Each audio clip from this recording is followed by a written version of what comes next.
never believed that one single night could pull apart everything we had carefully built over the years.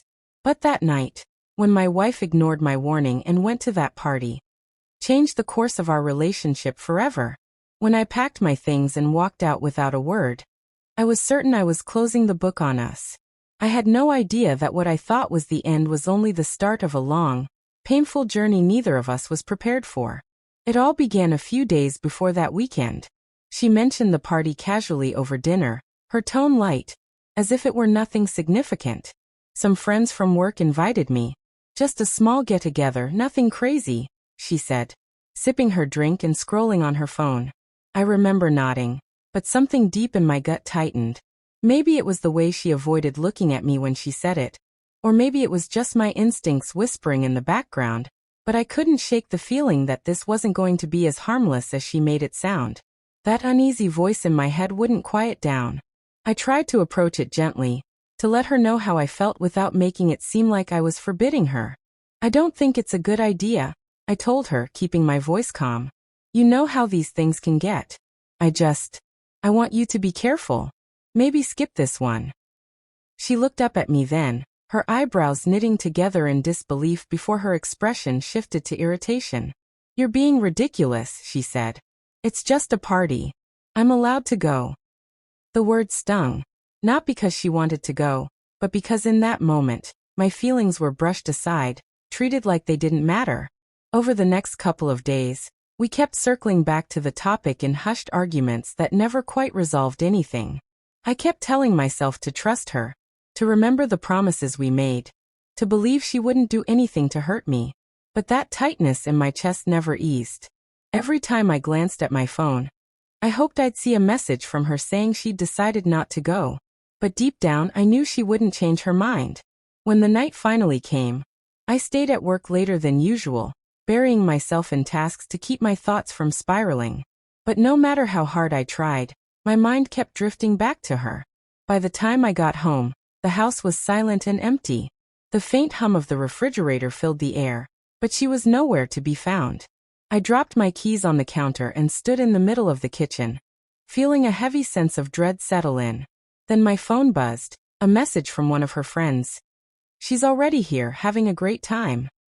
I stared at the screen, and something inside me snapped. I didn't reply. I didn't call. I didn't even try to argue. Instead, I grabbed a bag from the closet and started throwing in clothes, my toothbrush, anything I thought I'd need for a few days away. I didn't leave a note or send a message. I just walked out, needing space to breathe, to think without the weight of her presence. That night, I lay on a friend's couch, staring at the ceiling. My mind kept replaying our last conversations, searching for a moment where things could have gone differently. Over and over, I asked myself, why did she go? Did she not care how much this mattered to me? Was what we had really so fragile that it could crumble over one night out? The silence from her was deafening. No texts, no calls, no attempt to explain. The longer it stretched, the heavier it felt.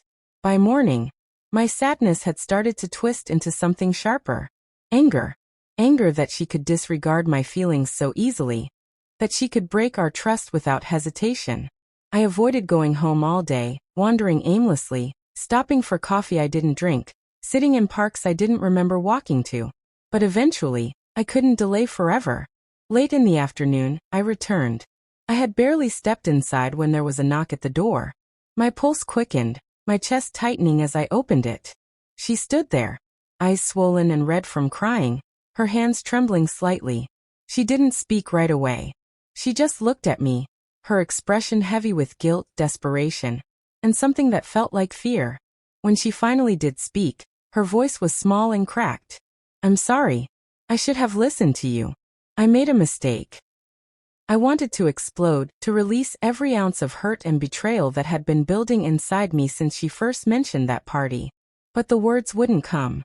I just stood there, frozen in the doorway, unsure of whether to let her in or shut the door.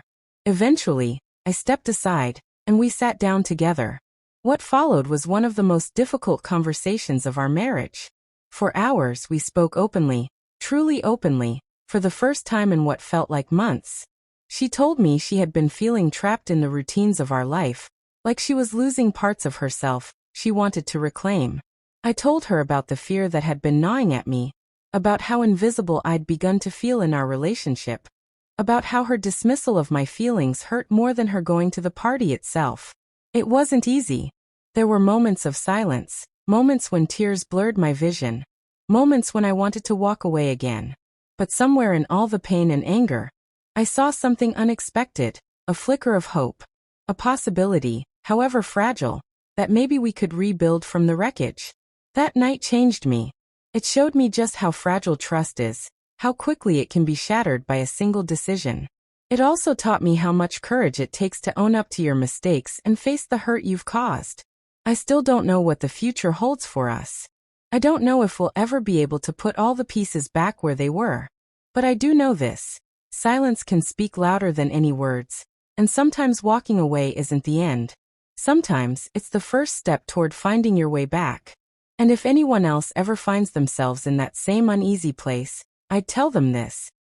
Don't ignore that voice in your head, and don't let pride stop you from speaking your truth. Because in the end, it's not the easy conversations that save a relationship. It's the raw, messy, and painful ones that either bind you closer together or finally set you free.